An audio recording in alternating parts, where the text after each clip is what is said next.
Hey guys, আসসালামু আলাইকুম। It's me Smita Preetu. Welcome to আমার দুনিয়া। কি অবস্থা, কেমন আছেন সবাই? আলহামদুলিল্লাহ আমিও ভালো আছি। তো কিছুদিন যাবৎ কিন্তু ভ্লগ কন্টিনিউ করছি না, বাট এখন থেকে আবার রেগুলার ভ্লগ কন্টিনিউ করব। আর আজকে হচ্ছে দেখেন আমি ফ্লোরে বসে আছি, আর এই মাত্র হচ্ছে কি লিও লিলি ওরা কি করলো, ওরা সকালে উঠে দেখি যে লিলির হচ্ছে মানে যারা পেট পালেন তারা তো অবশ্যই জানেন, ওরা হচ্ছে দেখলাম পিছনে ময়লা লেগে আছে, পু লেগে আছে। দ্যাটস ওয়াই হচ্ছে ওর অনেকটুক লোম আমি একদম কাট করে দিছি, লেজের তারপরে পিছনের জায়গার। আর আজকে প্রায় অনেক দিন হয়ে গেছে ওদেরকে গোসল করানো হয় না, সো আজকে ওদেরকে গোসল করাবো আমি। আর আর সব কিছু আজকের ব্লগে আমি আসলে সব কিছু কন্টিনিউ করছি, কি করব না করব সব কিছু। সবাই অবশ্যই ভিডিওটা লাস্ট পর্যন্ত দেখবেন। তো এই তো মাংস ম্যারিনেট করা হয়ে গেছে, গরুর মাংস এখানে ম্যারিনেট করে নিছি। আর এটাকে এখন বসায় দিব চুলায়, কড়াইটা বসায় দিলাম। বসায় দিয়ে এখন হচ্ছে পেঁয়াজ কাইটা নিব, কারণ যারা জানেন অবশ্যই জানেন, যারা রান্না করেন সবাই জানেন, সব আপুরা জানেন, বাট যারা হচ্ছে নতুন রাঁধুনি তাদের জন্য বলছি, বিরিয়ানি রান্নায় কিন্তু পেঁয়াজ কাটা বেশি লাগে, পেঁয়াজ বাটা কম লাগে, তাহলে কিন্তু বিরিয়ানিটা খেতে অনেক বেশি মজা হয়। মানে আপনি পেঁয়াজ কাটা দেবেন অনেক বেশি, বেরেস্তা করবেন, আর পেঁয়াজ বাটাটা দেবেন সামান্য, আবার রসুন বাটাটা দিবেন একটু বেশি, আদা বাটাটা একটু বেশি। তো এই একটা পেঁয়াজ দেখেন, একটু বড় সাইজের একটা পেঁয়াজ নিতেছি আমি এখানে প্রায় 1.5 কেজি মাংসের জন্য। 1.5 কেজি মাংসের জন্য একটা মানে একটা পেঁয়াজ নিব।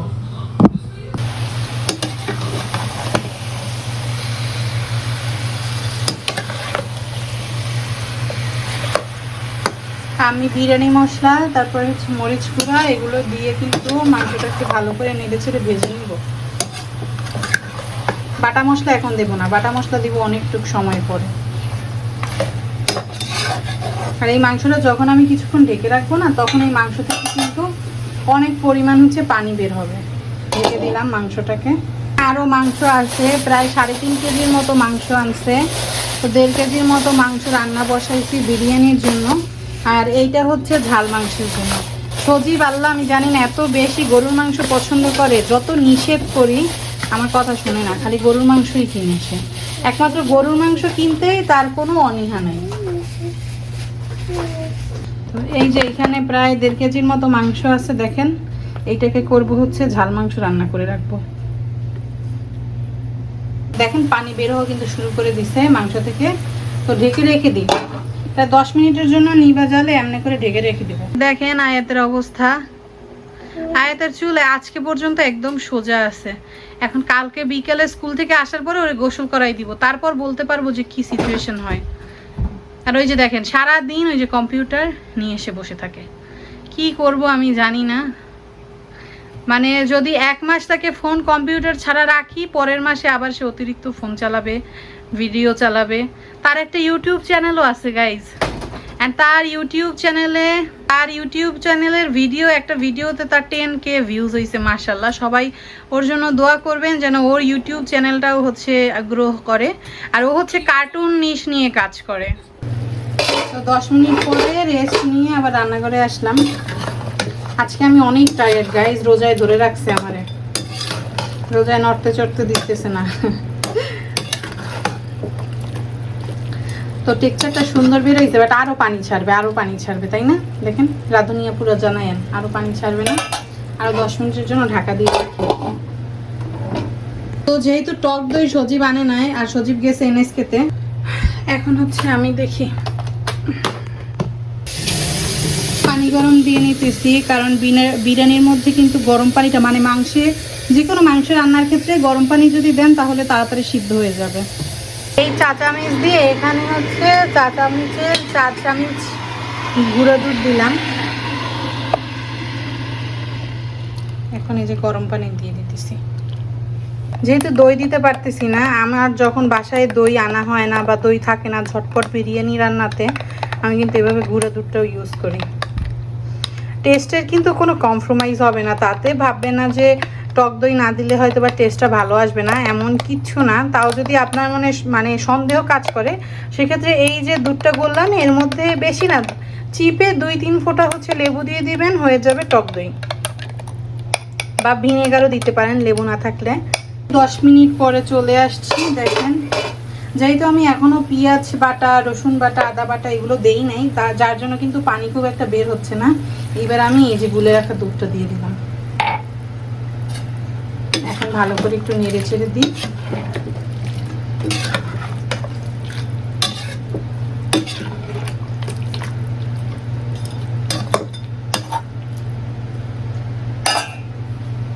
এবার জাল বাড়িয়ে দিব। জাল বাড়িয়ে এটাকে আবার ঢাকা দিলাম। মশলা দিয়ে দিলাম আমি এখানে রসুন, বেশি করে রসুন বাটা, অল্প একটু পেঁয়াজ বাটা আর কাঁচামরিচ বাটা দিলাম।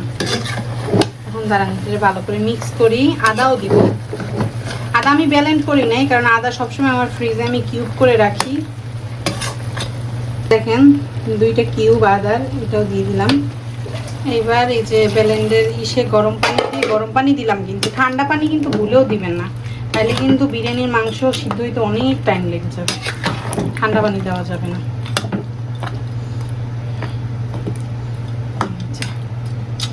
হয়ে গেল। আর একটু গরম পানি দিই, আর একটু বেশি করে গরম পানি দিয়ে দেন আমি এটা ঢাইকে দেবো সিদ্ধ হওয়ার জন্য। আর কোনো কাজ নেই। লবণ দিলাম,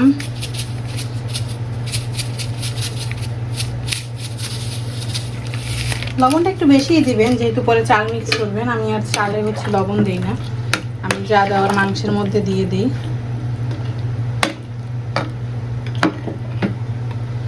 এই যে হয়ে গেল।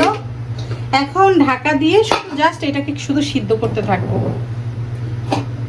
বিরিয়ানির কাজ ডান। এবার চলেন এই মাংসটাকে প্রসেস করি, এই মাংসটাকে পরিষ্কার করে এটাকে ঝাল মাংসের জন্য রান্না বসাই। এটা ভালো করে, গরুর মাংস কিন্তু অতিরিক্ত ধুইতে হয় না, 2টা বা বেশি হলে 3টে ধোয়া দিলে হয়ে যায় কমপ্লিট। 1 ধোয়া পরিষ্কার করবেন, বাকি 2 ধোয়া সুন্দর করে দিয়ে নেবেন। বসিয়ে দিয়েছি এখানে ঝাল গরুর মাংস। দেখেন হলুদ মরিচ মাখায় মাংস বসাই দিচ্ছি, এখনো তেল দিই নাই। পৃথিবীতে একমাত্র রান্না হচ্ছে গরুর মাংস রান্না, যেটা হচ্ছে যেমনি রান্না করেন মজা হবে। তেল দিয়ে দিলাম, গোলমরিচের গুঁড়া, গোলমরিচের গুঁড়া। দেখছেন মাথা পুরো খারাপ হয়ে গেছে। বলছেন আমার রান্নাঘরের এই জায়গাটা এরকম অবস্থা কেন? এটার কারণ হচ্ছে আমি যখন বাসায় উঠছি তখনই এই বাসাটার এই জায়গাটা এরকম অবস্থা ছিল। তো আমি খুব সুন এইটাকে সুন্দর করে ফেলবো, এই জায়গাটাকে একদম নতুন করে ফেলবো। একটু টাইম লাগবে। অর্ডার করেছি শপিতে স্টিকার, চিন্তা করছি এটা পরিষ্কার করে এখানে স্টিকার লাগাই দেবো। আর এগুলো পরিষ্কার করি আমি প্রায়, বাট এটা দাগ হয়ে গেছে। তুমি দিয়ে দিই। দারচিনিও শেষ হয়ে গেছে আজকে, কি আছে যাক দিয়ে দিলাম।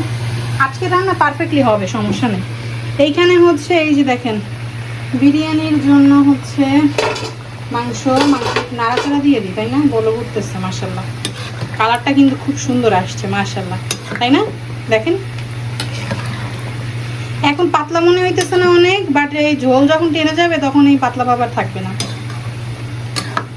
একদম বিরিয়ানিরই, কাচ্চি বিরিয়ানিরই। ভাই আসবে, কি সুন্দর স্মেল। এটা একটু নাড়া দিই, এটাকে একটু নাড়া দিই। তেল দেওয়ার পরেও দেখেন অবস্থা, লেগে লেগে ধরতেছে।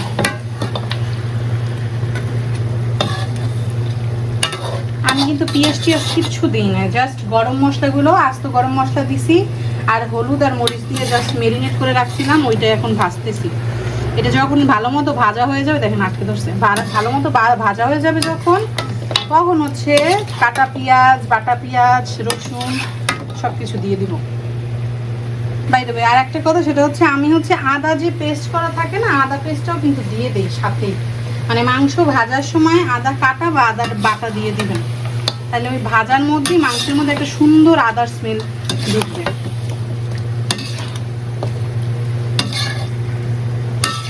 আস্ত রসুনও দেই আমি, যখন আস্ত রসুন দিয়ে ওইটার রেসিপি আবার ডিফারেন্ট। আস্ত রসুন যখন দেই তখন সাথে আবার একটা আস্ত রসুনও দিয়ে দিই।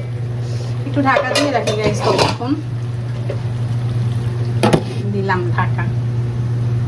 তো এটা কি চেনা যায়? এটা কি দেখেন, এটা তিল্লি নিয়ে আসছে সে। তিল্লি মেবি ভর্তা খাবে দেখে আনছে।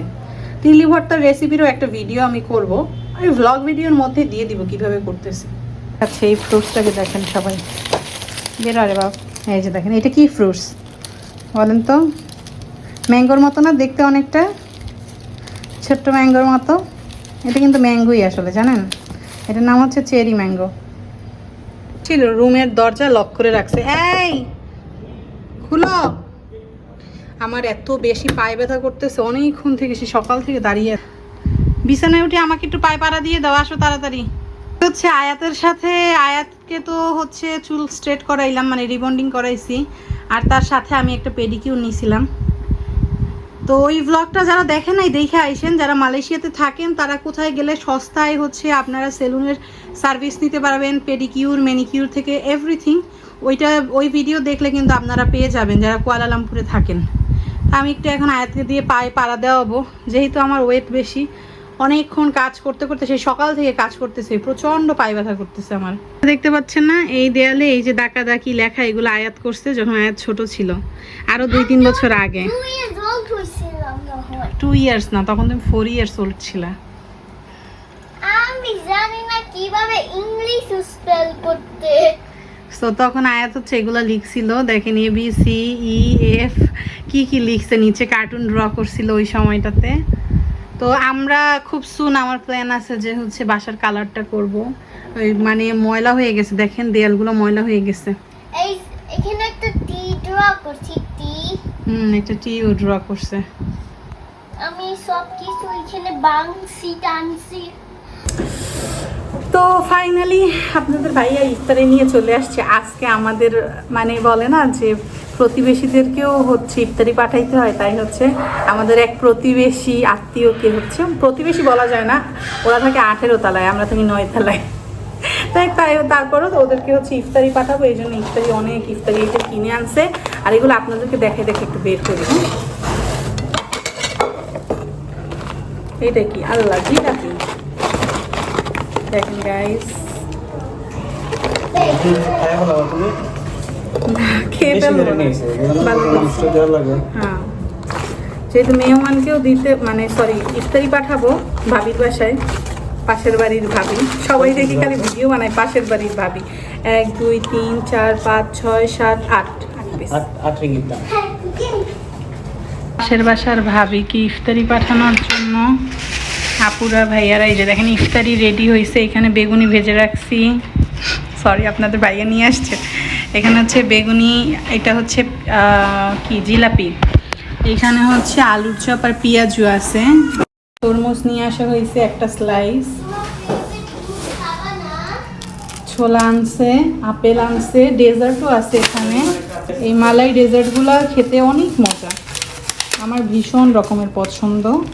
এখানে হচ্ছে এই যে ডেজার্ট আছে 2 সেট। তো এই তো বিরিয়ানির মাংস কিন্তু দেখেন কমপ্লিটলি হয়ে গেছে। এই যে বিরিয়ানির মাংস হয়ে গেছে। আর গরুর মাংসটা না গায়ে জাস্ট ঢাকা দিয়ে রাখছি, এটা এখনো কমপ্লিট হয় না, এটা একটু পরে করব। এই তো বিরিয়ানি কমপ্লিট, শসা ফ্রুটস কাটা কমপ্লিট। এখন হচ্ছে পেঁয়াজু আলুর চপ এগুলো দিয়ে দিব, আর এরপর পাঠিয়ে দিব সজীবকে আর আয়াতকে দিয়ে তাদের বাসায়। তো এই তো আমাদের ইফতারি রেডি হয়ে গেছে, আর এখন ইফতারি পাঠিয়ে দিব। আর সবাই ভালো থাকবেন, আমাদের জন্য দোয়া করবেন। আর আমাদের আজকের ভিডিওটা এখানেই শেষ করছি।